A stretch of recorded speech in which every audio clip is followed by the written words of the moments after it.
Oh, good. There's the sound.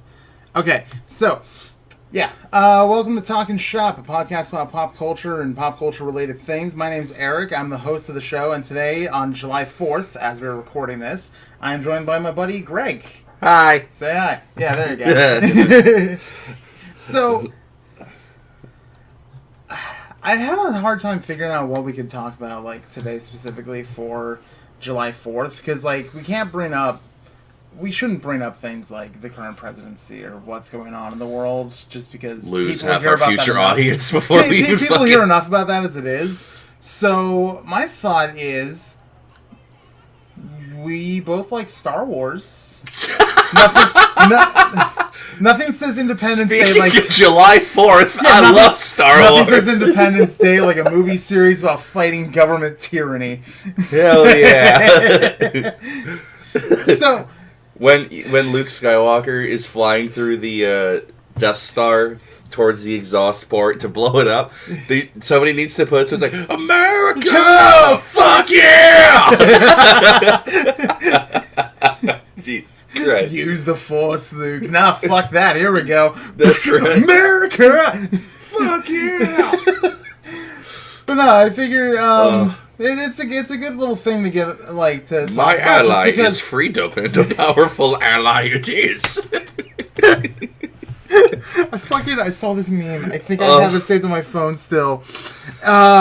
So one of the lines from Attack of the Clones that I completely missed, because the last time I watched it was when we watched it, like, years ago. Oh, during fucking shit the Star Wars day where we... Yeah. Oh, God, we pounded through, like... Oh, it was so bad. Oh, how many 40s did we go through? You bought 2. That's right. We made it through 1.5 of them before the battle for Geonosis at the end of the Before... movie. And then right as the battle started, fucking Alden came over and we finished the other half. He's like, yo, can I get that 40?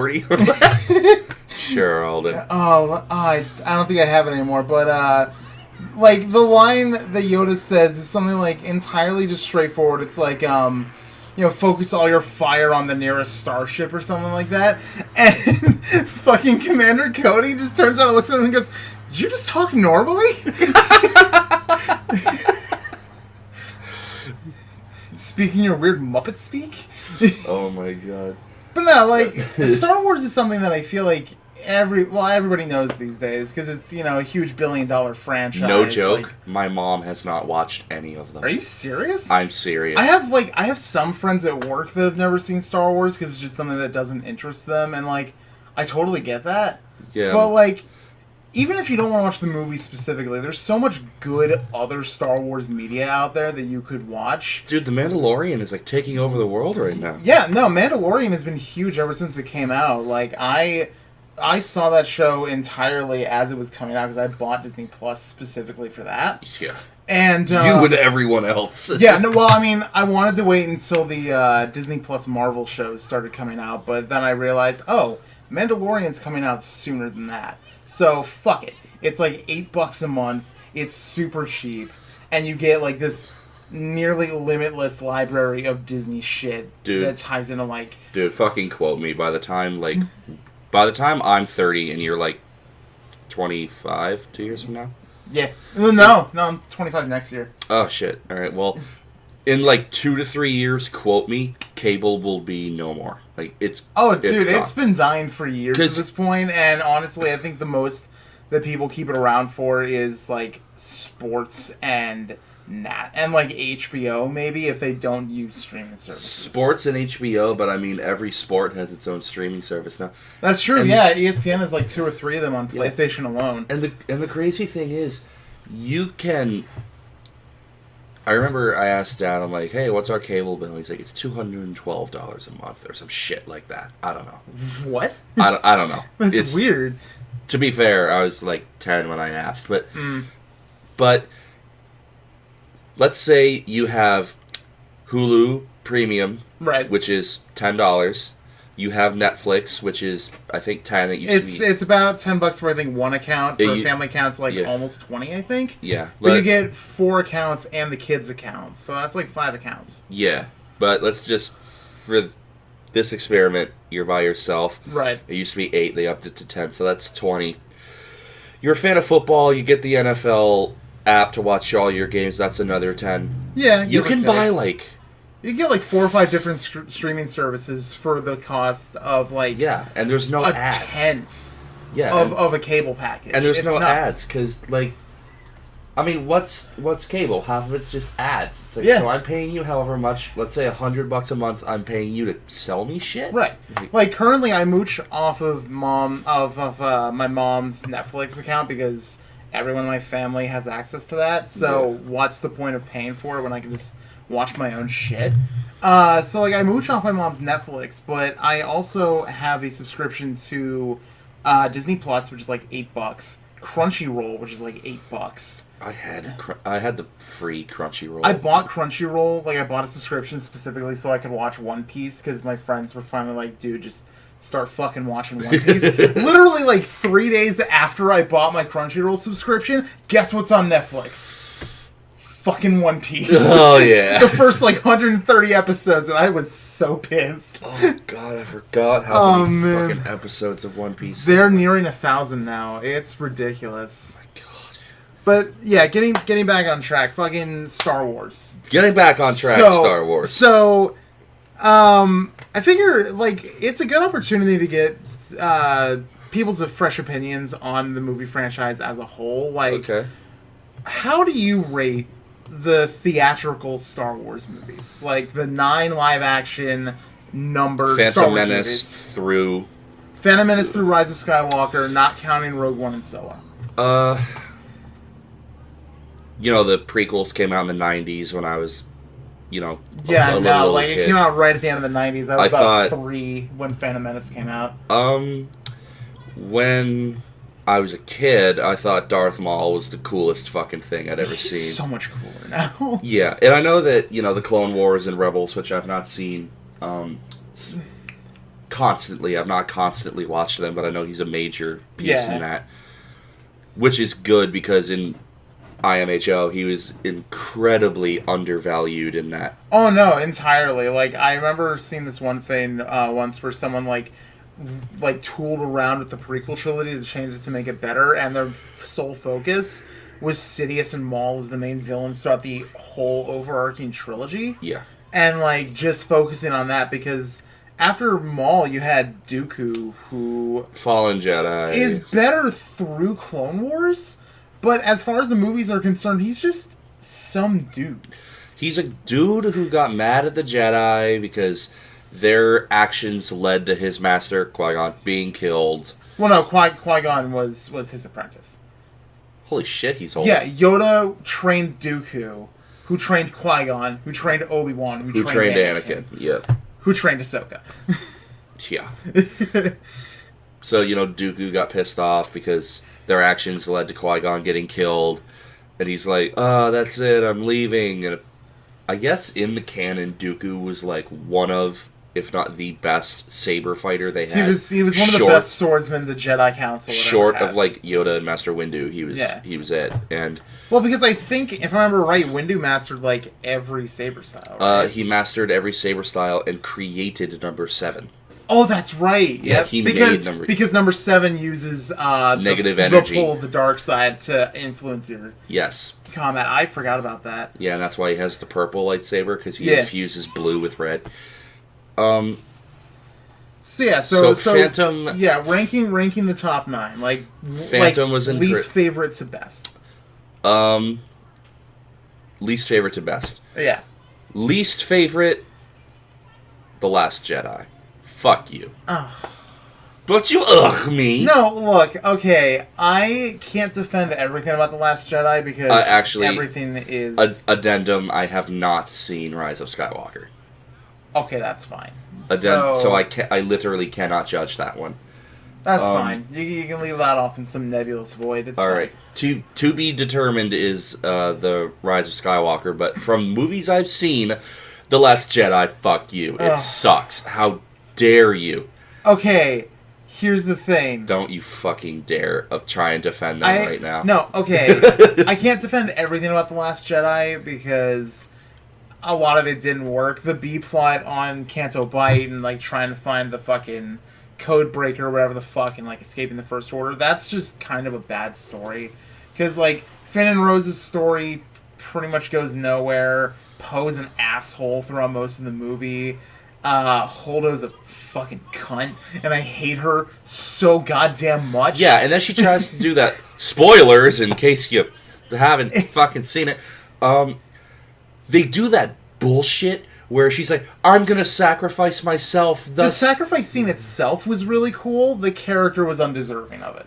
Cool scene, but they do that bullshit where it's like, I'm gonna sacrifice myself, thus bringing honor back to my... Yeah. No! You don't get to do that shit. Yeah, exactly. No, that should have been reserved for somebody who had a little more, like, a bit more of a stake in the action. Or at the very least, if they did want to make it Holdo, they could have made her a better character first. Literally, her entire thing is trust in the plan that Leia has made. But also, I'm not telling anybody. But she doesn't tell you what the plan is. Poe and the mutiny of Holdo didn't fucking keep the plan secret. Now, I'll agree. Poe was an asshole, but he kind of had a reason. Oh no, he was justified in it, but he was still a prick. Leia's unconscious. All you know, she's dying. This fucking long-necked bitch is just keeps telling you trust in the plan, but I can't tell you the plan. This fucking paleontologist over here. Literally, the Empire is... I'm sorry, First Republic is on your ass, literally shooting missiles at you every minute. The people behind you that are running out of gas are getting blown up, so there's like 10 of you left. Yeah. I'd kind of be an asshole, too. Yeah, no, exactly. But, the one thing I can defend, and that's going to be important when I tell you my rankings, is that I feel Rey and Luke's story, Rey's rise to the status of being a Jedi and Luke's redemption arc, is the best part of that movie. It is single-handedly the best written, best acted part of that whole fucking movie. And Kylo Ren's story kind of sleeping in there also helps. I will agree that it's the best part of the movie, but I hate that fucking movie so much that even the best parts of it suck to me. And that's entirely fair. Don't get me wrong, we've seen the whole train me, and then the hermit bastard because Luke with Yoda, but okay. Luke in the prequels, I'm sorry, not the prequels. In the originals, forgive me. Yeah. In the originals, Vader blows up a planet, right? Kills millions of people. Yep. He tortures and murders thousands of rebel soldiers and surviving Jedi alike throughout the time of the originals. Which is only it's only 5 years. That whole war takes place over 5 years. Yeah. And what does Luke say at the end of all that? There's still good in him. I can feel it. I can bring him back. Kylo Ren has a nightmare, and Luke's like, kill him! I know, but here's the thing that I can defend about that is that, there's always been evidence that Luke has always been very rash and impulsive when it comes to his visions, just like his father. Because Anakin going against the Jedi Council's wishes and trying to find the knowledge to save Padme is what helped lead to his fall to the dark side. Yeah. So he pretty much gets that from Anakin. And saying you can't defend that when you can defend Luke running off to Cloud City to go save his friends on a vision that may or may not have happened is kind of nonsense, because it's pretty much the same idea, is that this possible future, this vision of a possible future happened, and instead of thinking about it and using that Jedi brand of wisdom to do something about it, he just runs off and does his own thing, and he ends up facing horrible consequences for it. In Empire, he gets his fucking hand cut off and he gets the shit beat out of him, and Han's frozen in carbonite and taken away. So Luke spends 2 or 3 years, doing more Jedi training, leading to fucking Return of the Jedi. And then in Last Jedi, his impulse was that, oh shit, my nephew might kill everybody. I gotta stop that. So instead of talking to Ben about it, he decides to kill him because it'd be easier. And what happens? The fucking Jedi Temple is destroyed. The Jedi are gone. Luke is the last Jedi. And that's, I think, the biggest story element is that most of Luke's story is that redemption arc to show that he's learned from his mistakes of, like, God knows how many years ago, and, like, this is ended Luke. up changing for the better. Like, even in the beginning of the movie, he looks at Rey and goes, do you seriously expect me to go out there with my fucking lightsaber and just destroy the First Order by myself? No, I'm not gonna fucking do that. And then it turns around at the end because technically he does. No, he does not. Well, and technically, no. He stares down he doesn't destroy the First Order, but he gives the Resistance enough time to escape, and like that's a huge thing because if he was still that broken, curmudgeonly like hermit in the beginning of the movie, he wouldn't have done that. The Resistance would have been fucked. Okay, so here is something small that they could have done. Right. In my opinion, that would have... all the events would have stayed the same, but it would have made, one, a lot more sense, and two, it would have been more of a service to Mark Hamill and to the fans. All the same shit happens. They're in the cave on the ice planet, or the salt salt the flats. fucking desert planet or whatever. Yeah, the salt flats. There's a lot of desert planets in Star Wars. There is, man. They're on the desert salt flat planet. The Empire are there, they're getting ready to shoot the proton cannon or whatever the fuck it was. At the door, the last of the rebels, they're gonna die. Luke shows up. Right. He does the small, we don't say much, but at the same time we say everything conversation with Leia. He walks out. Green lightsaber, not the blue one that broke 10 minutes earlier. Yeah. That he should, for no fucking reason, have his green one. His fucking green one, you idiots. We watched the blue one get ripped in half 10 minutes ago. Were we just expected to forget about that shit? Like, they zoomed in on it, man. I think it's because blue is more that symbol of, like, pure Jedi faith. Like, so his Force Ghost having the blue saber would make sense. No, it doesn't. Like, no, No, he should have had his green saber, and I do agree with that. Okay, because that's super fucking stupid. So, his fucking green one, bullet point 1. Yeah. Bullet point 2. Kylo still comes down. Yeah. Or he does the shoot every gun we have at him. Boom, boom, boom. More! Me eating mac and cheese. More! Every bullet misses. Yeah. He goes down. He fights. Well, fights. He blocks him a couple times and dodges him. Well, I'm not expecting 60-year-old fucking Mark Hamill to do crazy flips and dips and I know, fucking right? saber twirls. I'm not expecting him to do that No, shit. me neither. That'd be cool, though. He That'd be dope. He says, I failed you. You're damn right you did. That whole thing. Yeah. He puts the lightsaber through Luke's ghost thing. Right. And he says, see you around, kid. Before he dies, it shows how Luke's actually still on his island, and he's floating, and he's using the Force to project himself thousands of light years away. Oh yeah, which, at least they did that. Super impressive. It proves how he went from severing himself from the Force completely to mastering it again in just probably a couple of days. And he says, "See you around, kid." Then he lifts up his arm, and all of the Empire machinery goes into the air, and he drops it. Saving the rebels. Yeah. He doesn't hurt Kylo. It's just a quick reminder of the powers that he had that they fucked him over on. Right. Kylo is stranded for a time on this island, or this planet. He's not injured, he's just stuck, giving the rebels more time. Yeah. Luke, even though I fucking hated it, Luke still passes on. Well, I mean, it makes sense just because, he used so much of his own, Force energy that his body just couldn't handle that strain, especially since he was cut off for, I'm going to give it at least a decade. I'm going to give it that he probably cut himself off for at least a decade. So, reawakening yourself to the Force that, it takes its fucking toll on Because you. Ben was probably, 13, 14 when that shit went down. So. You can't deny, though, that his death in front of the binary sunset is a fucking heartfelt moment. I mean, that is a powerful goddamn moment. It is, and he just kind of like falls backwards and like then wafts away, which is so dope. And you can see his cloak like fall off into the wind. Yeah, that's so cool. Kind of like that. Like there's literally nothing left. Like, okay, so Last Jedi, your least favorite. Last Jedi, fuck you. Number 2, Clone Wars, just because it's boring. Yeah.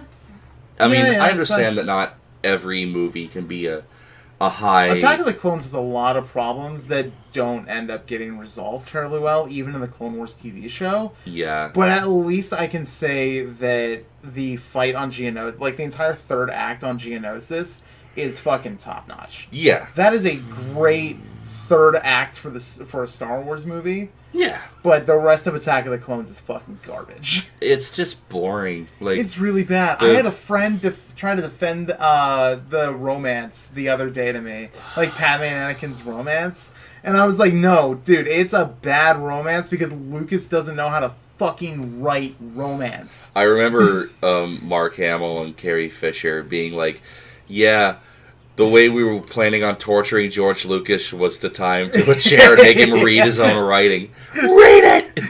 At gunpoint. Read it! Yeah, Harrison Ford was going to tie him up and force him to read his own writing. Which is great. So yeah, so Attack of the Clones, we can mutually agree, pretty bad. Yeah. Yeah. 3rd out of 8 would probably be...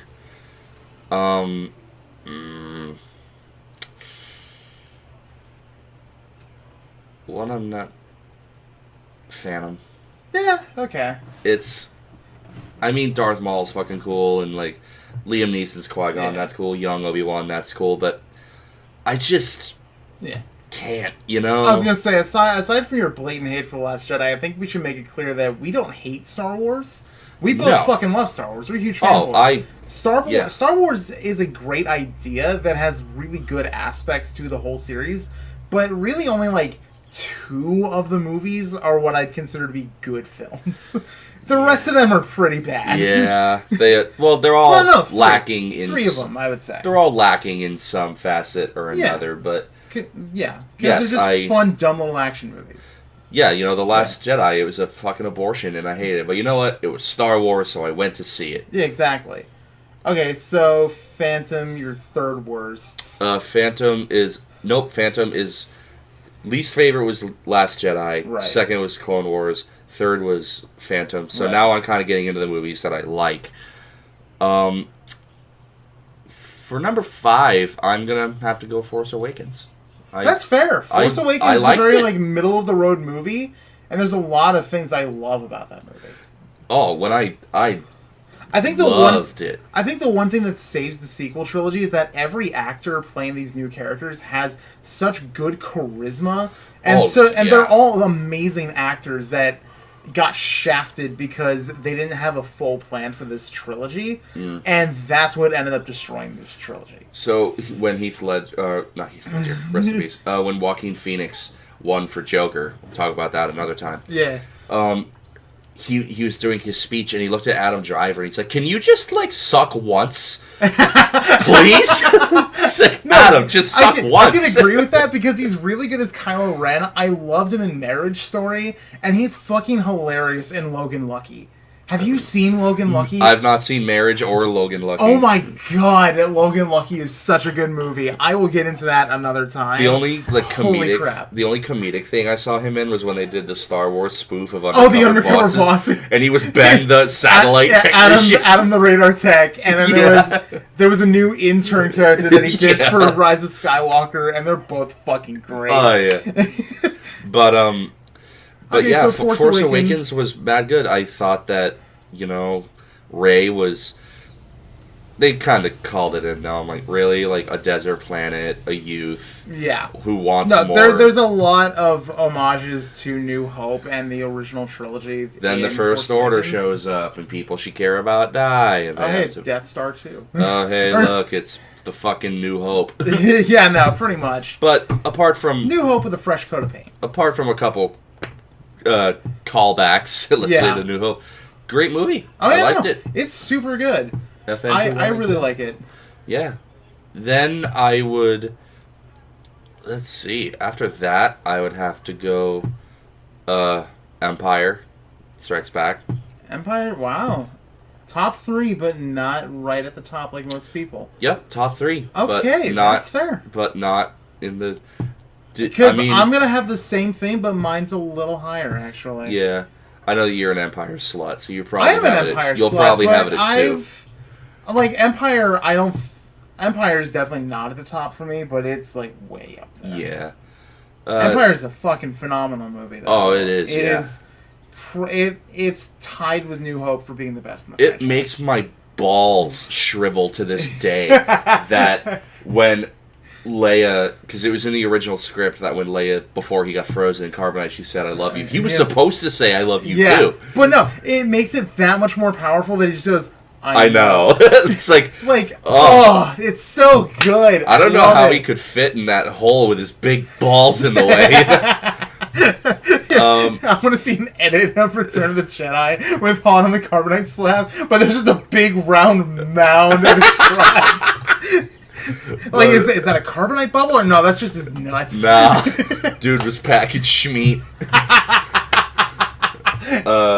Number 2 is obviously Return of the Jedi. Ooh, okay. I love it very much. Alright, that's fair. You're gonna hate my ranking for it, but that's fair. You and I differ. Yeah. Seeing Luke's the first time in the originals you ever see a green lightsaber, because it was originally... Which was so fucking cool, and I love Luke's saber design in Return of the Jedi. I'm saving up and I'm buying a thin neck. Oh, absolutely. Quote me. My next replica lightsaber is actually going to be Cal Kestis's from Fallen Order, because I love that saber, and I'm going to get it in that bright yellow color that costs like $5 more. I want either Count Dooku's, just because the curve. If I had the money for it, I'd actually buy both of Ahsoka's Rebels era dual sabers. The curved ones. Yeah, I'd buy those. And then I'd get Luke/Obi-Wan, because it's the same hill with a different color. Yeah, exactly. But number 2 is, of course, Return of the Jedi, and number 1 is A New Hope. Where was Revenge of the Sith on that ranking? I'm sorry, I already said A New Hope. Revenge of the Sith is number 1. Yeah, Revenge of the Sith is your favorite. Dude, it's so fucking... It is! No, I'm not saying it's not. Beyond all the hokey shit that the prequel trilogies have, like the wooden acting and bad directing and horrible script. Mannequin Skywalker. Revenge of the Sith, I think, is the best of the prequel trilogy. And I would definitely rank it up there among my, like, top 5. But I don't think I'd put it in, like, the top 3. I just have a lot of nostalgia with that movie. Like, you got a taste of Yoda fighting in Clone Wars against Dooku, but you really see Yoda. You see Mace Windu, like everybody fights, and And actually, I saw the fucking music. I saw a really good video on music theory about Revenge of the Sith the other day, and how like incorporating old themes and like changing them helps add to the scenes exactly. Yes. So, like, Duel of the Fates being repurposed for Yoda and Sidious's fight in the Council Chamber. Yes. Fucking top notch. Oh, yeah. That is a really, really good song choice for their fight, and the fact that it's, like, altered a little bit for Obi-Wan and Anakin is also really good, and I love that. But also, Anakin's betrayal. That whole fucking song... offset with the storming of the Jedi Council. Yeah. Dun dun. Oh. Dun, dun. Yes. God. Anakin's Betrayal, I think, might actually be my favorite song in the entire prequel trilogy. It's so... that whole... and the subliminal scenery. Right. Like, the last time that Anakin and Obi-Wan see each other in a friendly manner is Anakin's wearing black, Obi-Wan's wearing, like, white/cream. Like, whitish tan, White tan. Anakin is literally standing in the darkness. Obi-Wan is literally standing under a light. Visual motifs. And he says, "Goodbye, old friend." And it's one of those things where, unless you know to look for it, you might not catch it. Yeah. It's one of those things that, like people who analyze film for a living notice and go, "Oh shit, that's really good." Yeah. But yeah, no, I totally get that. And, like, yeah, Revenge of the Sith is fucking great. I think it's really, really good. I was just as enthralled with the music as I was the scenery when Obi-Wan and Anakin were having their fight on Mustafar. Yeah. Okay, so... But that's my list. So that's your list. That's pretty good. What is yours, my sir? list. Bottom of the fucking barrel, Attack of the Clones. Yep. Fuck Attack of the Clones. That third act on Geonosis is really cool, though. Like, I'm not going to get any more into that. Fuck everything about that movie, except for, like, a few casting choices and that fight on Geonosis. So if I recall correctly... Fucking top-notch. When we were doing May the 4th... like 2 or 3 years ago. 2 or 3 years ago. It was just because we were so bored with clones that we stopped. We watched Phantom Menace straight through, completely sober. Oh yeah, and I was like, "Yo, you want to do that Star Wars drinking game for Attack of the Clones?" And you were like, "Fuck yeah!" And I regret that choice. Every time a lightsaber turns on, every time Anakin complains. That being said, okay, there are actually a few more things beyond the third act of Attack of the Clones that I do like that I don't think excuse how bad that movie is. Anakin going to save his mother from the Tusken Raiders. Did you ever notice that on his way to that Tusken Raider encampment, it plays Duel of the Fates because it's a visual mirror to how Darth Maul first appears on Tatooine? No. He's in all black, riding through the desert on a speeder bike. That's right. Which is fucking great. I love that. Also, beyond Natalie Portman not having a single fucking facial expression that whole tirade, I love Anakin's, like, broken, like, crying, sniveling mess of a rant. I slaughtered them like animals. About killing the Tusken Raiders. I fucking love that scene. I think it's a really, really good scene, except for Natalie Portman's, like, vacant expression. I mean, like, this dude is literally telling you in all of 5 minutes... My mother's dead. She died in my arms. And I don't regret killing a single fucking I slaughtered an entire village, me men coming, not just the men, but the women and children too. I slaughtered them like animals. I don't regret a single fucking thing. I don't regret it. And she's just like, huh. You want to fuck later? You want to fuck You later? want some fuck? But no, Attack of the Clones, pure garbage, some really good moments. Right above that, Rise of Skywalker. Rise of Skywalker, I think, has more cool moments. You'll have to inform me of this movie, because It's on Disney+. We can watch it after this, if you want. Oh, God, no. So, yeah, Rise of Skywalker has some really, really good moments. And again, it's made tangibly better than Attack of the Clones because of the acting from these new actors. Okay. And because these characters are just so good, it makes the movie more watchable because I'm not bored watching these characters. I really like, in the beginning of the movie, after fucking Kylo Ren discovers that Sidious is alive and all this bullshit. Yeah. Spoilers for Rise of Skywalker. There's a really, really good scene of Rey training in the forest and, like, hunting after this training drone. Mm-hmm. And she's doing a lot of things. She's doing, like, really cool acrobatics and gymnastics stuff. And, like, she's blindfolded the entire time, so she's using the Force to feel out her surroundings. That's cool. Which is super neat. And there's this one big motif of Rey awakening herself fully to the Force and, like, looking for guidance from the old masters that comes back in the end. And that's a fucking fan service moment if I've ever seen one, and I fucking love it. Because, like, Sidious is winning. Kylo Ren is presumed dead because, like, he just gets shoved down this fucking chasm. Yeah. So, like, we think he's dead. Rey's dying. And the next thing you see is this beautiful starry lit sky, and you hear all the different voices of old Jedi Masters speaking to her, telling her that she is the last hope of all the Jedi, and that she needs to rise and win. And you hear lines from a really good Alec Guinness impersonator, Ewan McGregor, Hayden Christensen, fucking Mace Windu's in there, Ahsoka's in there, Kanan from Rebels is in there. What? From what I've heard, Luminara Unduli and Shakti are both in there. So, like, this is a fucking fan service moment. Yeah. And it ends with her redirecting Sidious's lightning blast with Luke's and Leia's lightsabers and redirecting it back in his face, and he just fucking disintegrates.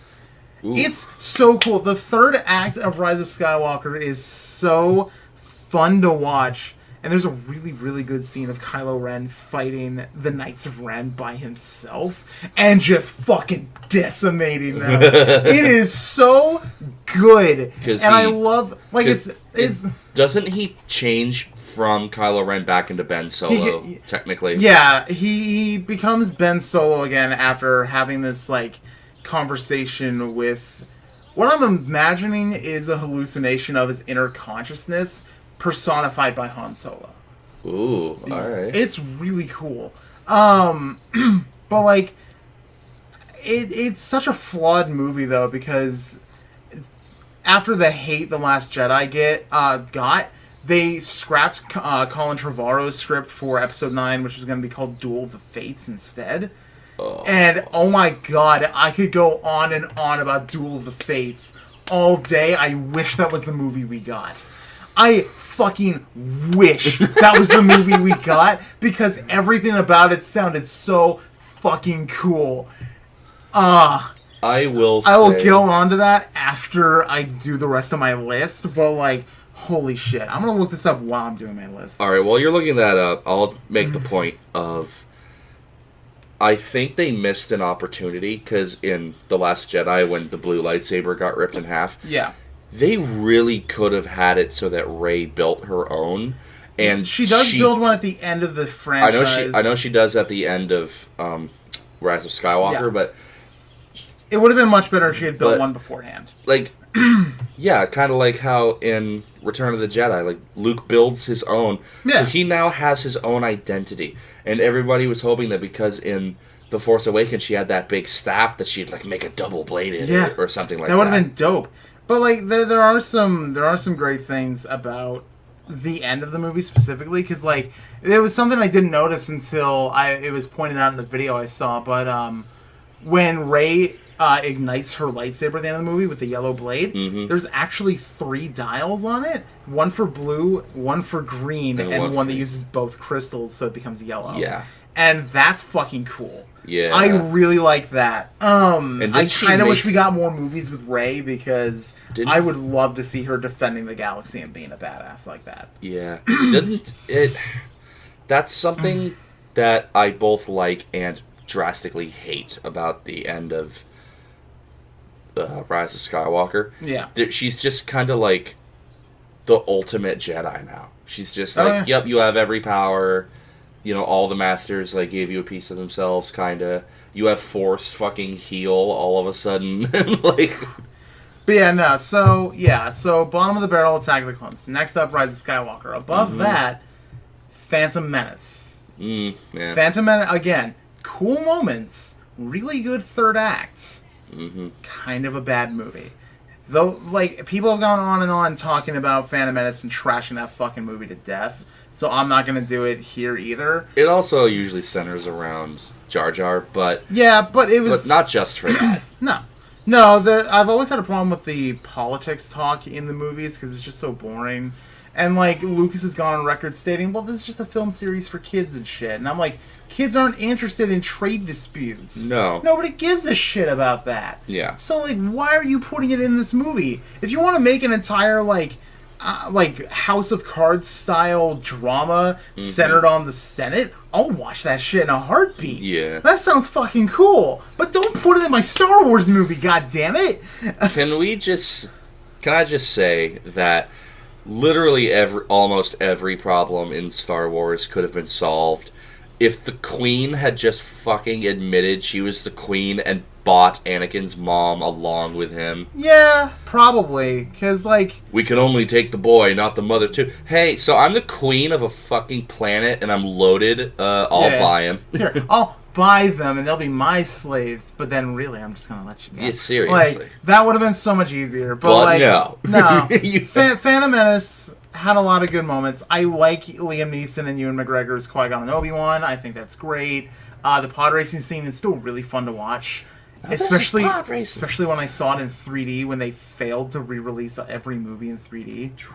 Did you come with us for that? Because I remember a group of friends came with me and my dad and Annie to go see Phantom Menace, because when Disney bought Star Wars, they wanted to re-release the first 6 in theaters in 3D to gear up for Force Awakens. And they started by releasing Phantom Menace, and nobody went to go fucking see it.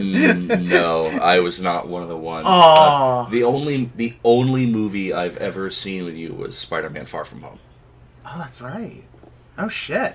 But Phantom Menace, not a fan. Yeah. Phantom Menace, not super great. Yeah. I'll still watch it every once in a while though, just because just for Maul. There's a soft spot in there for me. Next up above that. So number 4. Last Jedi. Last Jedi. Yeah, it fucking sucks. But it's not at the bottom like yours was. Huh. I still hold true that I think Last Jedi has a good A plot with Rey and Luke and Kylo, and a bad B plot with everybody else. If it could have just been the A plot with Rey and Luke and Kylo, I wouldn't have given a shit. It would have been great. Leia and Han had a B plot all throughout Empire, all throughout The Last Jedi, and they made it work. Yeah, those were good, and it was fucking amazing. Maybe not for Return of the Jedi, but like we need you to find the code cracker. What the fuck, Guillermo del Toro? It's fucking Benicio del Toro shows up like 2/3 of the way through the movie, and we're just expected to believe that this guy is totally not going to be a bad guy. Like, everything about you reads douchebag. He's fucking Benicio del Toro. Yeah, I know. Have you not seen, like, Sicario? Or anything else? Or fucking Mother? Or... Wait, no, that's not Benicio del Toro. That's Javier Bardem. I'm an idiot. Was that... He was in Wolfman. He was in that Wolfman remake from 2011. Wasn't he the Collector in Guardians of the Galaxy? He was. Yeah. So, like, yeah, I'm not expecting the Code Cracker to be a good guy. No. But no, Last Jedi, I already went into how I like that, so I place it just above Phantom Menace, and then right above that is Return of the Jedi. Right above that is Return of the Jedi, because in all honesty, a good chunk of that movie is just really fucking boring to me.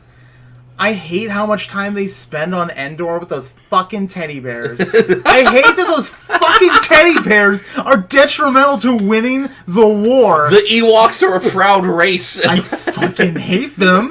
I'm really glad in the Endor mission, in the Endor DLC in Force Unleashed 2, you have the option to just drop kick the little fuckers. Or you can like force push them like into orbit. I love it. I fucking love it. It's such cathartic release for me because it's my mom's favorite Star Wars movie because of the fucking Ewoks. Because she saw it when she was like, when did that come out? 84? I think it was like somewhere in the early to mid 86. No. It's like early to mid 80s. I think like 84. So my mom was like 8 years old when she went to go see Return of the Jedi. Hadn't seen another Star Wars movie before it. She just went to go see that with my grandfather, and she loved it because of the Ewoks. And you know what? I get that. If you love it, you love it, and that's fine. I don't judge at all because my number one is not going to be a lot of people's number one. But Return of the Jedi is just, it's so fucking boring a good chunk of it, and like the first act is entirely in Jabba's palace, and it doesn't end up getting good until they retaliate and like save the day and escape the Sarlacc with Han. Yeah, it doesn't get good until then. Until then, it's like 20 to 30 minutes of just really boring shit. He fights except for the Rancor fight. Yeah, I was gonna say he fights the Rancor. Like, except for the Rancor fight and the fight above the Sarlacc pit, everything else about the Jabba section is so boring. And then another fucking 75% of that movie is on fucking Endor, and a good chunk of the second act is, oh hey, look at these teddy bears. Look at them. They're so cute, aren't they? Buy our toys. Who would win? A legion of elite dress up as Wicket for Halloween. Go yum nub on your fucking neighbor's doorstep. What was it? It was like Ewoks or Care Bears that sold their magic for meth. But it's great. But it's like, who would win? An entire legion of the most elite trained soldiers with futuristic weapons versus a bunch of teddy bears. Versus a bunch of teddy bears with sticks and stones that just go yub nub on your ass. Like, fucking hell. Ook ook all over you. Also, that's the one thing I will give these special editions after is that they got rid of Yub Nub. I fucking hate Yub Nub. I hate that song so much. Yub Nub. I hate it. I hate it so much. But no, the final assault on the second Death Star is really, really fun to watch. Yeah, it is. And I love Luke and Vader's fight in the throne room, and I love Vader's redemption as he kills Palpatine, and like I love all of that. All of that is fucking great. And here's the thing I'll actually defend about the special editions again. They replaced Sebastian Shaw with Hayden Christensen as Anakin's Force Ghost.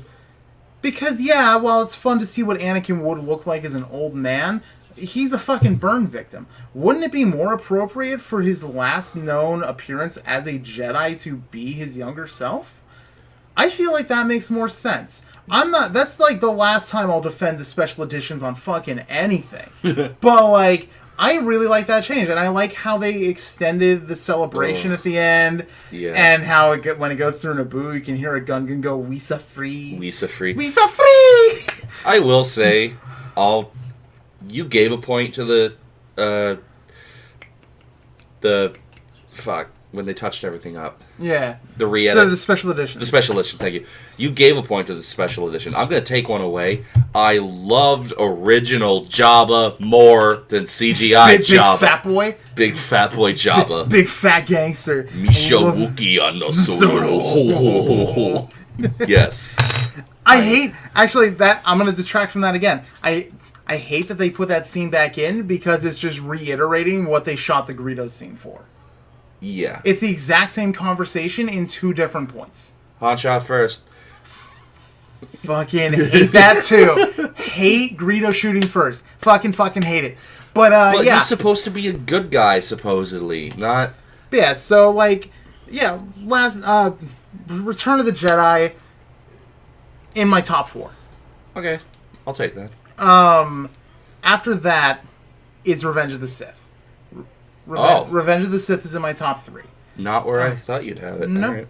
It is in my top 3, and it's for a lot of the same points that you like it for. I feel like it's honestly made a little better now because Season 7 of Clone Wars came out, and the last 4 episodes the entire season works in tandem in the events of Revenge of the Sith. Okay. And I think that's made a lot better. But Revenge of the Sith is still the best of the prequels, and it's a personal favorite of mine because every single time my dad would buy a new TV, the first thing he would do to show off how beautiful it looked was he would put on Revenge of the Sith. But only for the opening battle over Coruscant. Because that scene is still fucking beautiful. That scene is 15 years old. I'd argue that the Mustafar was a more appealing looking... That's fair, yeah. But... You know, that's the one he chose. No, yeah. But, like, yeah, so Revenge of the Sith, number 3. Number 2, Empire Strikes Back. Is my number 2 favorite. Not because it's not a perfect movie, because it is the closest thing to a perfect movie Star Wars has ever gotten. But because number 1 is New Hope. To this day, I cannot watch Empire without watching New Hope first. You have to. Because New Hope and Empire feel like 2 parts of a 3-part story that Return of the Jedi just kind of like... like, it's just... I think that's a weird reverse trend with Star Wars, that like with the original trilogy, the first 2 movies, really good. New Hope has a lot of flaws, mostly because of its age and because it was a dirt cheap fucking movie. But 1977. Yeah, it's still really, really good, and I love it. So, like, New Hope and Empire, really great. Return of the Jedi, kind of meh. The prequels, 1 and 2, pretty fucking garbage. Number 3, pretty good. Yeah. The sequel trilogy, Force Awakens. Oh, wait, I didn't add Force Awakens. You didn't? Fuck, I didn't. Oh, my God. Okay. No, you didn't. Okay, so Return of the Jedi is number 5. Number 4 is Force Awakens. Yeah. Really? It's enough. It's different enough from New Hope that it's not a carbon copy of New Hope. And the new characters, again, I love their charisma and I love the actors. So, like, Force Awakens, pretty up there for me. Number 3, Revenge of the Sith. Number 2, Empire. Number 1, New Hope. But again, like, the sequel trilogy is kind of funny because Force Awakens, really good start to this trilogy. and then it just goes on a decline. We have like this one little bump in Last Jedi for Luke and Rey's story, and then it just fucking plummets. Like the entire graph of the sequel trilogy can go on an upward incline with Force Awakens, and then it kind of dips a little bit with Last Jedi. You get a little bit of a bump for the Luke story, and then as soon as it hits Rise of Skywalker, it goes from a slight decline to a fucking plummet. Yeah, just right away. Rise of Skywalker is hot garbage. But it's more entertaining hot garbage than Attack of the Clones. But yeah, no, New Hope, even showing its age and all this shit, it's a miracle that movie got fucking made. Oh, it is a goddamn lucky fluke that movie got made and made as much money as it did. Can you imagine a world where Star Wars just fucking bombed at the box office and we didn't get movies like Empire?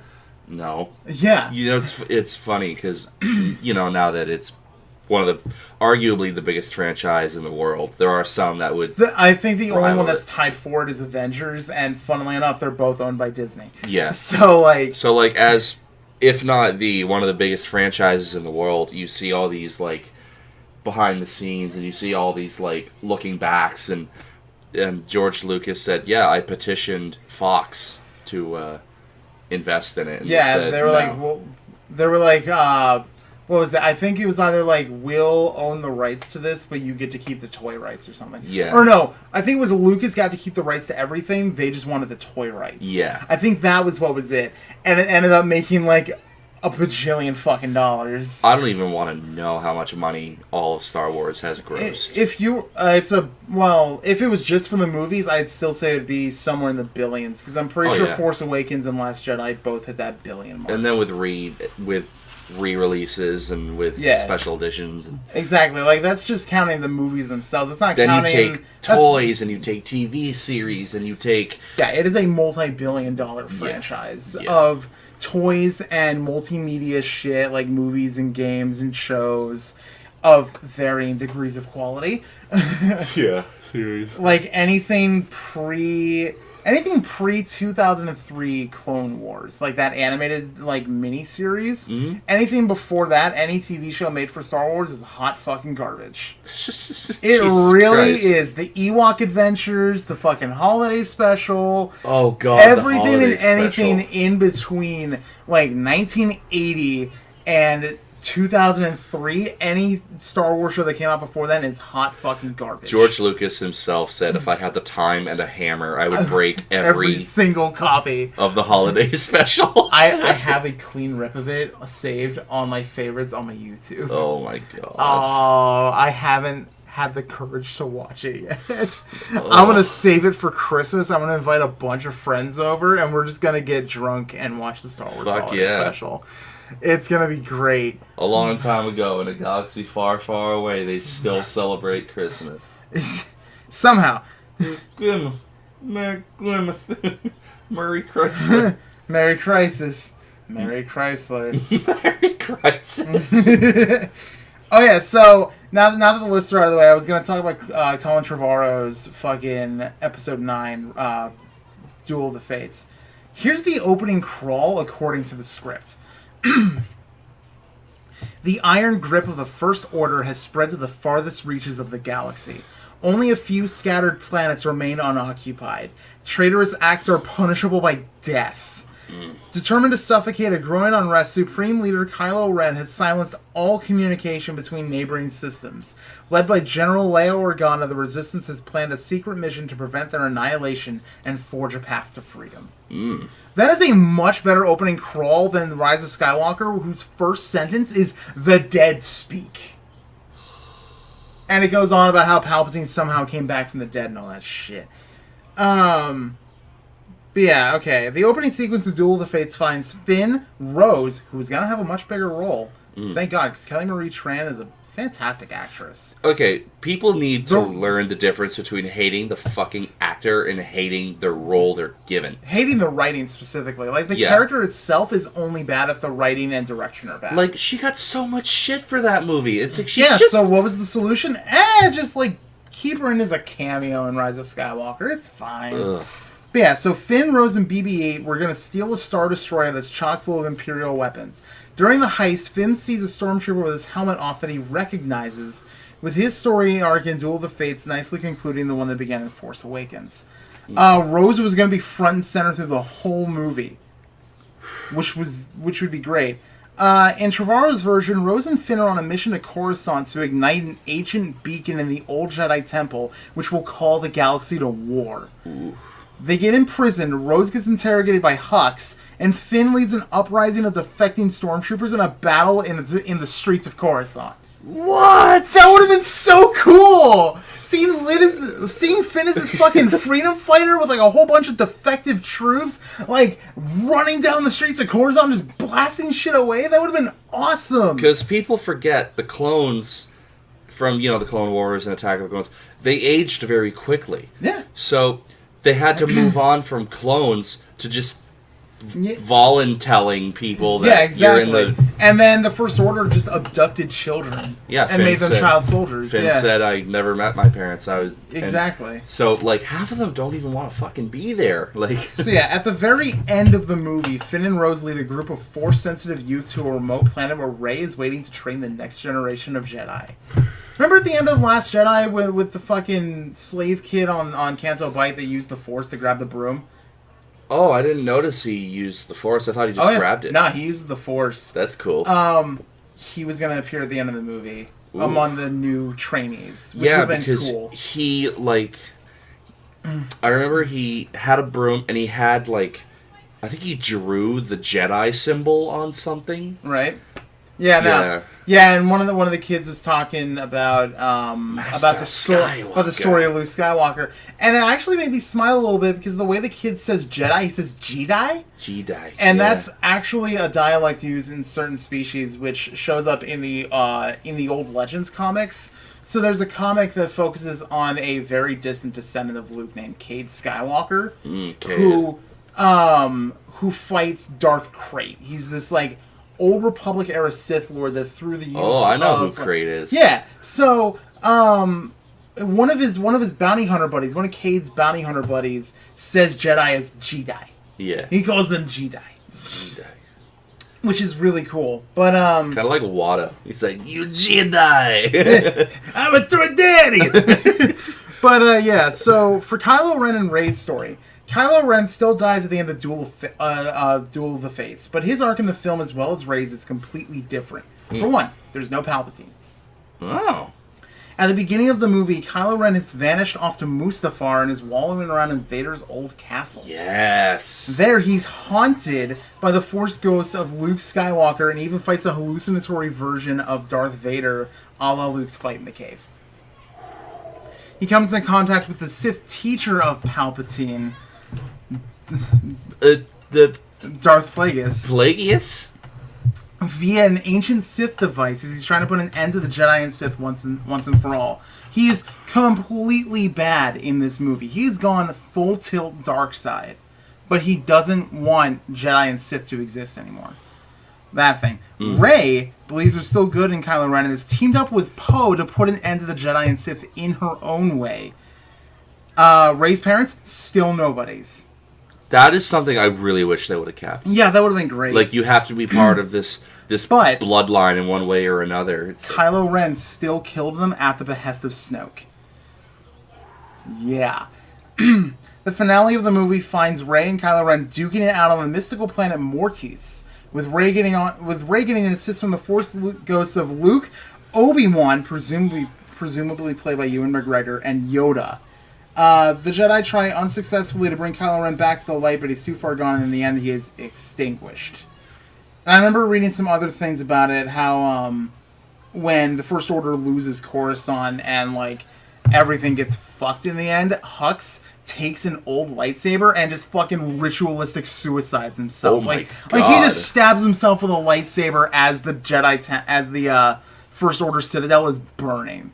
Shit. Like, I remember seeing concept art for it, and there was some really, really good-looking concept art. Like, Rey had basically Luke's outfit from Return of the Jedi. The black. With the white interior, like held open like that. She had a double-bladed blue lightsaber. Yeah!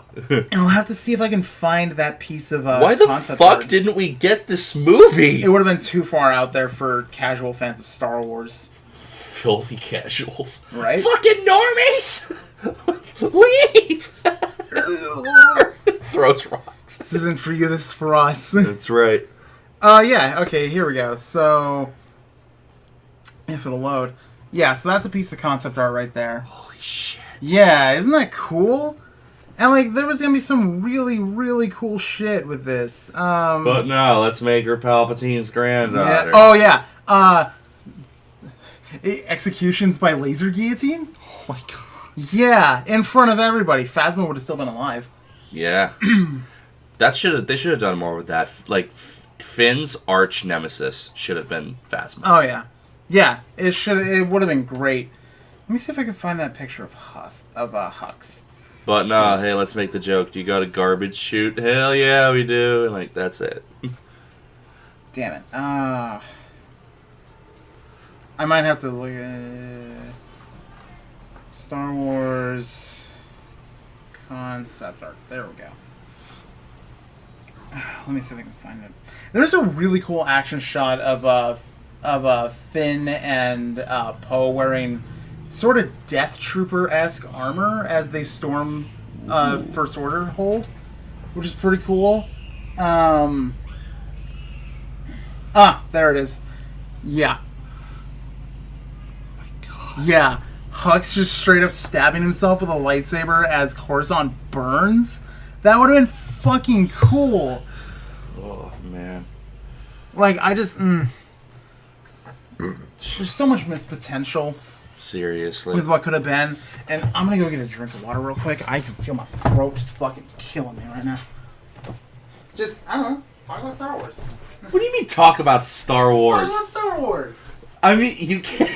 I don't know what you mean by that. Okay, well, Alright, what were your opinions on the standalones like Solo and Rogue One and... See, I actually like them both, but I like them both for completely different reasons. I could not bring myself to watch Rogue One. Apparently, it was just like a...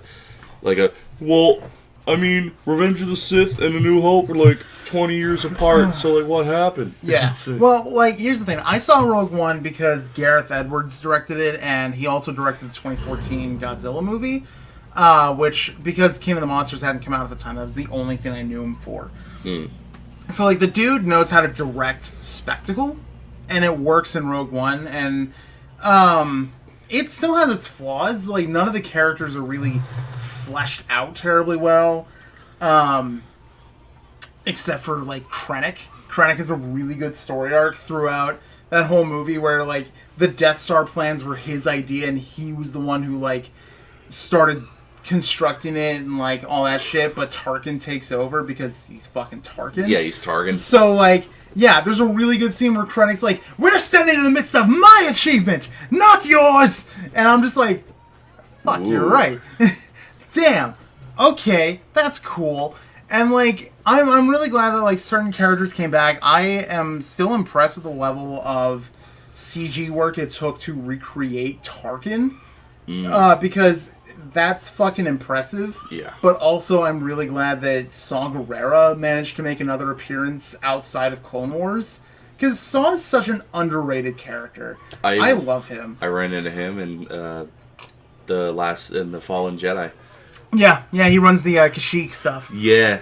I love him. And I love it so much that every single appearance he's made, he's been voiced or played by Forrest Whitaker the entire way through. So, his first appearance in Clone Wars, that's Forrest Whitaker. His appearance in Rebels, that's Forrest Whitaker. Fallen Order, Forrest Whitaker. Rogue One, Forrest Whitaker. Like, he's just is Saw Gerrera, and I love that he has such a fun time with playing the character. I'm really glad that there aren't a lot of people in Star Wars that actually hate being a part of Star Wars.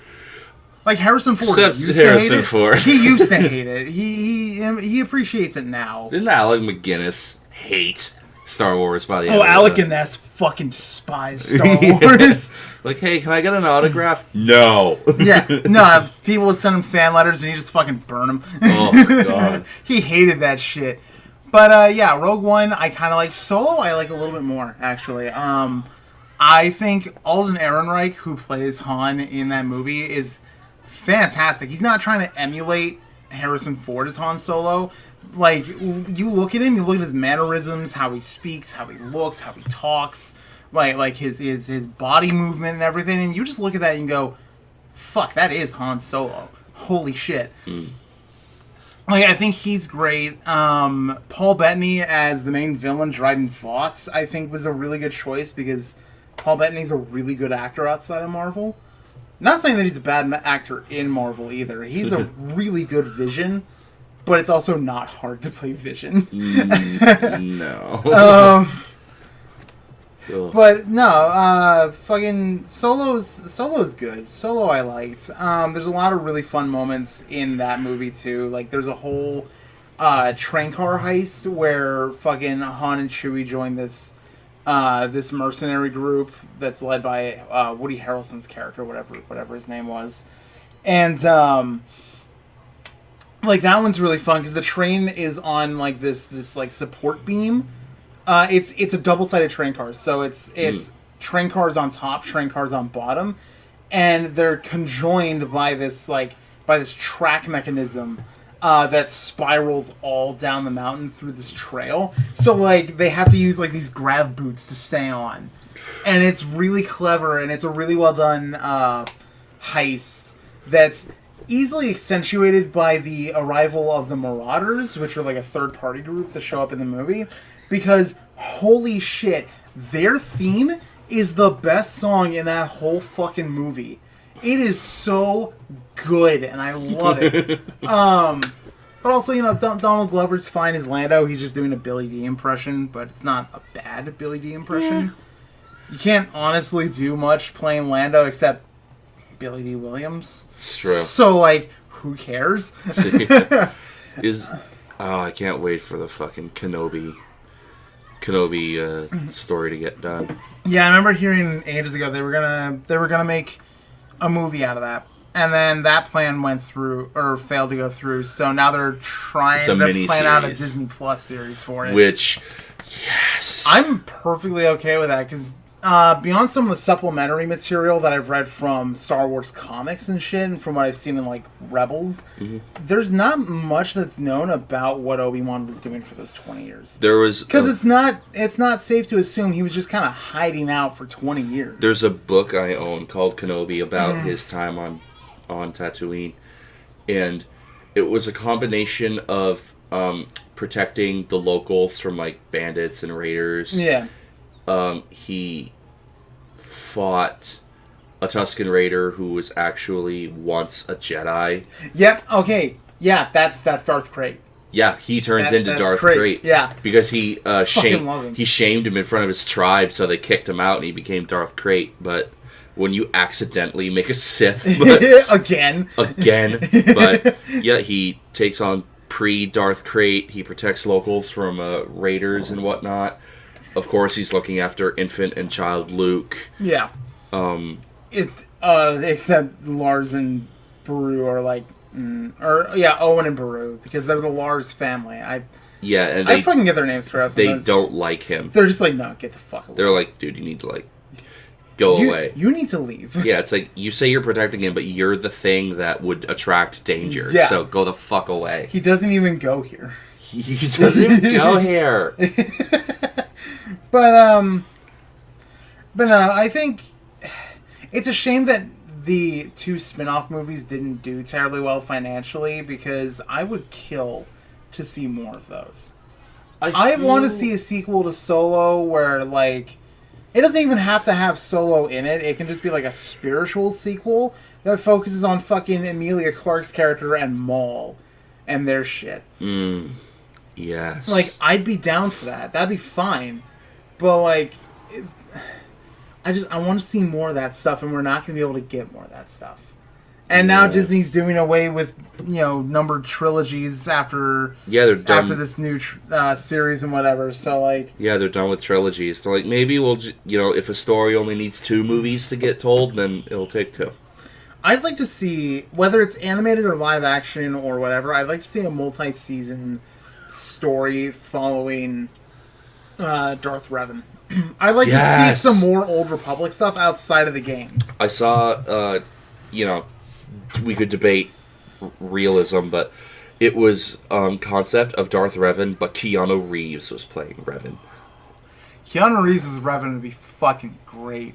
I keep hearing rumors that he's going to be playing a character in the MCU at some point, and a buddy of mine and I were talking about that, and we were like, who the fuck did Keanu Reeves play in the MCU? And so we were just, like, milling off ideas. We were like, well, what about, he's very soft-spoken, and he can be intimidating, like, occasionally, so why not have him do, Mephisto, or he could be Silver Surfer. That'd be fucking cool, or Ghost Rider. Fucking Keanu Reeves is Ghost Rider? Yes, sign me the hell up, I'd watch that. But, like... Keanu Reeves' Revan would be a good choice. I think you need someone large and intimidating if you're going to be doing... who's the other fucking Sith Lord that was with... Darth Malak. Malak. If you're going to do Malak or even Bane, you need someone big and intimidating. Because Malak's a big, intimidating dude, and in the Bane novels, they describe Bane as... fucking huge. He used to be a miner before he was a Sith Lord. He was ripped. He was fucking huge. And like I've seen pieces of art of Bane that portray him as a fucking a Zabrak, which doesn't make any sense to me. He was the humanoid. equivalent. He was the equivalency of human. Yeah. He was very. I mean, Zabrak would make more sense. He was human. But, he was big. He was buff. He, created the rule of 2, and he created the rule of 2, and he got pissed off at his apprentice because she kept not trying to kill him. Yeah. And he's like, "What are you doing?" And she's like, "Honestly, I'm just waiting for you to die of age." Yeah. And he's like, "No, you can't do that. He's like, "That's not how it works. Either you're going to kill me when I least expect it, or we're going to fight to the death, right here." It was said that in his training, he would turn on his lightsaber, and it would start raining, and he would twirl his lightsaber so fast he would be completely dry. Yeah, I remember hearing shit about that, and I also, like... It's funny hearing the arguments people make about how the Force doesn't work in certain ways or whatever, and it's like, guys... This is space magic. Seriously. In the first Darth Bane book, they win the war against the Jedi on this fucking random planet by having all the Sith Lords sacrifice their life force to make a Force bomb that kills every Force-sensitive being on that fucking planet. Except for Bane, because given his size, he is deceptively smart. Oh, yeah, he's incredibly smart. And Xana, his apprentice. Darth Xana. Yeah. Like, they're the only two that were unscathed in the Force bomb that decimated every Force user on that planet. It was fucking ridiculous, and yet you can't... Like, people get mad when you see shit like Rey floating in the middle of, like, this rotating... Like, these 2 rotating circles of rocks around her or some bullshit, or, like... fucking Force ghosts, like, so Disney, holding physical objects and shit. It's like, who cares? So Disney retconned everything pre-Phantom Menace, or pre-A New Hope. For the most part. They kept some supplementary shit from the Old Republic, like Bane.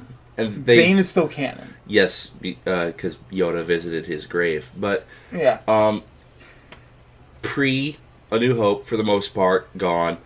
Post The Last Jedi, technically everything post Return of the Jedi for a while was done. Yeah, anything having to deal with Legends now. Yeah, anything having to deal with the Solo kids, Mara Jade Skywalker, the Yuzon Vong, and shit way afterwards, like Cade Skywalker and all that. Yeah, no, that's gone. That's Luke Skywalker closed a black hole.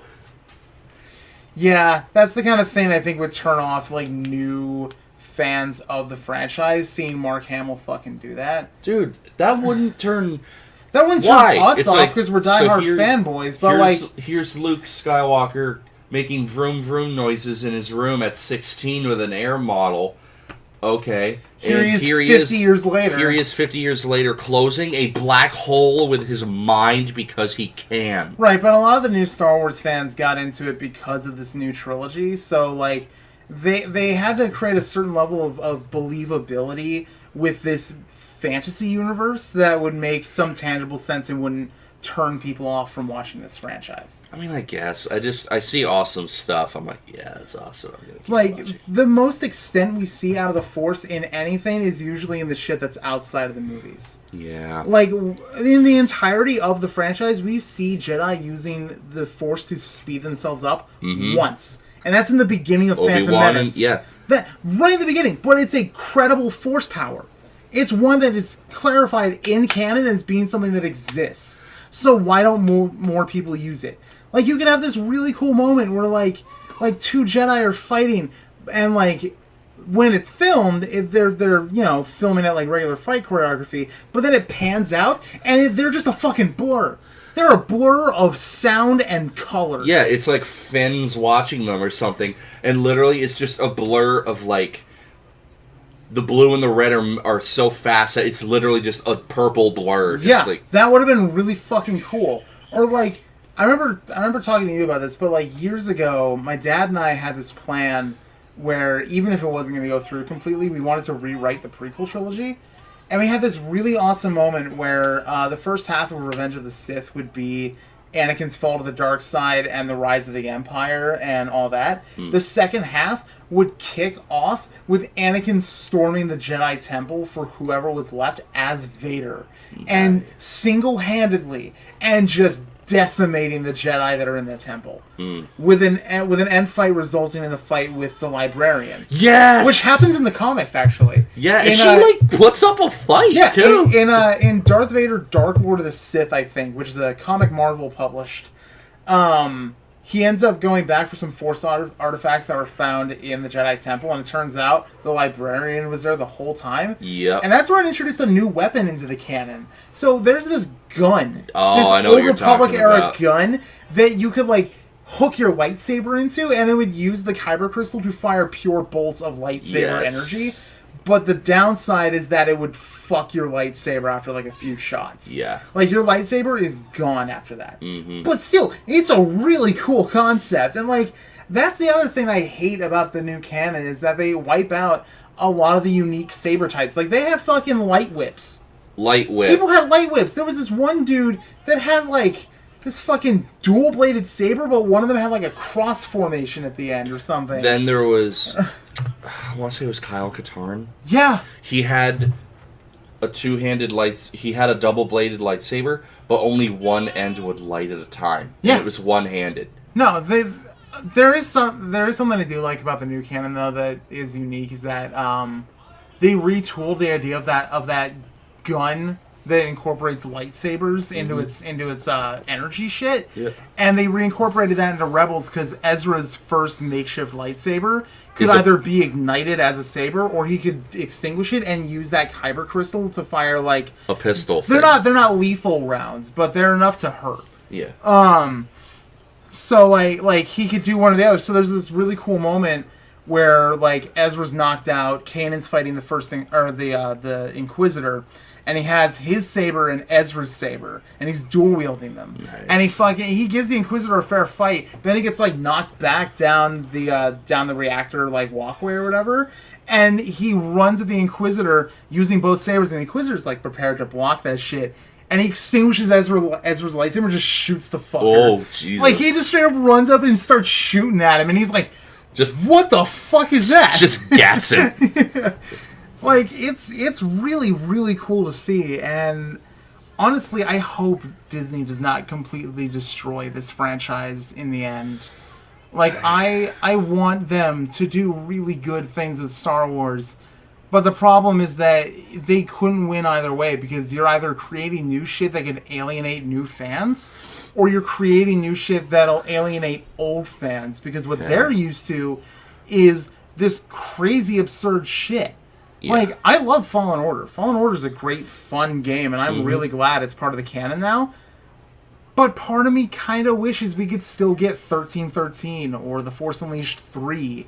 Yes. Like, because I remember reading an interview that Sam Witwer had at, I think it was Star Wars Celebration one year.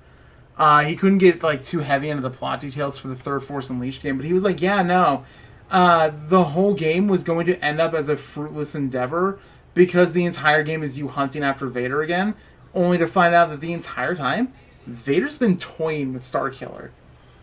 So it's a lose-lose situation no matter what. So Starkiller was going to die in the end. But that would have been so cool to see Boba Fett and Vader just teaming up and escaping Dantooine before his trial. So now Starkiller has to like run after him. Yeah. That would have been fucking neat. Yeah, it would have. But no, we'll never see that. The new Battlefront 2 is actually one of the free games of the month. Yeah. I was really hoping they'd remake the old Battlefront 2. I think I still need to upgrade to the Celebration package because I don't think that came as a free patch. So, but I wanted them to remake the old Battlefront 2, or just make a Battlefront 3 with that old style. That would have been really fun. It's something for EA to like figure out in the future. Yeah. Honestly, I'd kill for more like. Don't get me wrong. Like I said, Fallen Order, great game. Really fun game. I love it. But, like, I'd kill for more straight up, like, third-person hack-and-slash Star Wars games like The Force Unleashed, or even a third or first-person shooter like Republic Commando or Bounty Hunter.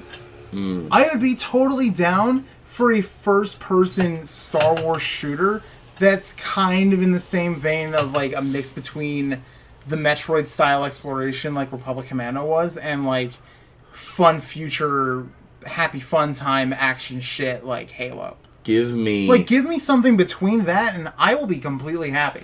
Give me a 2020 all the bells and whistles remake of the Knights of the Republic. Like a ground up, like one or two, new graphics package. New graphics package. You know, keep the mechanics, keep the old dialogue, keep everything. Just like completely retool the game's appearance to fit a modern design. Give me the Jedi who you start out with like a fucking wooden stick or a sword, and then you eventually like find a lightsaber that you can customize. And that'd be fucking dope. You can be like, I'm better at the Force. I suck at fighting, or I'm really good at fighting, but I suck at the Force. Or better yet, like It's kind of a shame Telltale went under because I would kill to see them take on a Star Wars property. A Telltale's like Walking Dead style point and click adventure game for Star Wars where all of your decisions impact like this one moment. That would be really fucking cool. Yeah. And like you play as a Jedi, you're working for the Council, you go on all these missions and shit, and it turns out massive heel turn final episode, oh hey, it's Order 66. Yeah. Do you choose to go down a hero, or do you like run away? Yeah.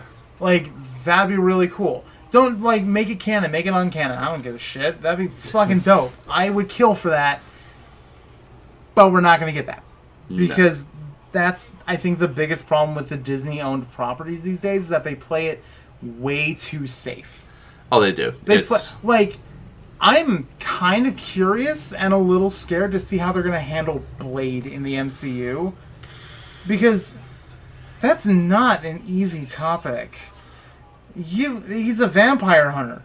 Yep. Granted, in the comics and in the old movies, when the vampires die, they disintegrate into ash and dust and shit, but, like, what's a good vampire story without, like, uber amounts of blood and gore? What are you missing? They're just gonna have to Deadpool it, yo, this is no joke. This is shit's rated R. Like, blood and guts. Here's the way I see it: make it part of the MCU, make it canon to the MCU, but have it under a different like imprint of the movies. Have all like the mature rated shit. Like like a Punisher movie or like Daredevil because that can deal with more mature elements or Blade. Bring back the Marvel Knights imprint just for the movies. Like have that be a separate banner under the MCU, and you don't have to watch those movies for them to show up in a later cameo in like an Avengers movie or something. Like, I feel like that kind of thing would work, because, like, otherwise you're not going to be able to make really good, effective shows out of characters like Moon Knight. Moon Knight's a really complicated character. And, like, you can't play the topic of a schizophrenic superhero too safe. No. You kind of have to go a little crazy with that. Or, like, you know, fucking Doctor Strange in the Multiverse of Madness was going to be rated R, and it was going to tie into WandaVision. Now it's PG-13, but Sam Raimi's directing it. So... PG-13 constitutes the use of the word fuck once. Where do you use it? Are you a fucking angel? Who are you? Dr. Hugo fucking Strange. Oh. But, like, no, fucking... Disney needs to stop playing it so safe. Disney absolutely needs to stop playing it so safe. They still tell themselves, "Oh, we're a family company. We're about family stuff." And yet now they own Fox, which has decidedly unfriendly shit on there. I don't know, Alien, Deadpool, Predator. Yeah. Well, now X-Men and FF are back with Marvel. Rocky Horror Picture Show. Rocky Horror Picture Show. Like, yeah, all these. Fuck that movie, by the way. Oh, I fucking love that movie. I It's hate that so movie. good. I hate that fucking But no, Fox is still allowed to make their own movies. Like, it's not that Disney owns them and goes, okay, you can't make these movies anymore. Yeah. They're still allowed to do that, but, like, I miss the days when Marvel used to be experimental with their movies, and if something didn't work, it didn't work. Yeah. Like, that's what made Phase 1 of Marvel, was that Iron Man was a fucking fluke. The script was unfinished. It was constantly being written and rewritten. Yeah. And even Jeff Bridges went on record and went, this is like a multi-million-dollar student film. I'll be amazed if this succeeds. And guess what? Most of the script was improv due to Robert Downey Jr.'s skills. Yeah, exactly. Like I want them to take more risks with that. Take more risks with every property you have. Make a Disney movie where, I was honestly kind of shocked when I saw Incredibles 2 and fucking Mr. Incredible sleep deprived and going fucking nuts from raising 3 kids by himself, says the line, I'm gonna eat thunder and I'm gonna crap lightning. And my first thought was, oh my god, this is a Disney movie. He just said crap. Yeah. That's awesome. Take more risks with that. Make an R-rated Punisher movie set in the MCU. Don't let kids see it. Make an R-rated bounty hunter movie for Star Wars. Hell yeah.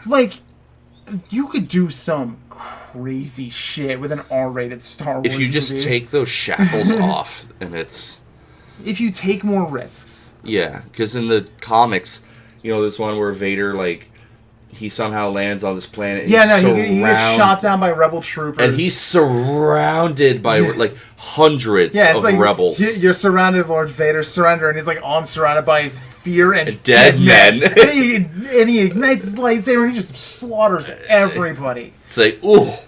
There was one I saw where... talk dirty to me, Daddy. There was one I saw where Vader was put to the test because I forget if it was magic or what, but he thought he was fighting Darth Maul. Yeah. Yeah, no, and they get in this huge fight and Maul kicks his ass for most of the fight. Maul has him in a death grip or something, so Vader stabs himself and stabs through Maul. Yeah, he stabs through himself into Maul, and Maul says, "What could you possibly hate enough to kill me?" He says, "Myself." Oh.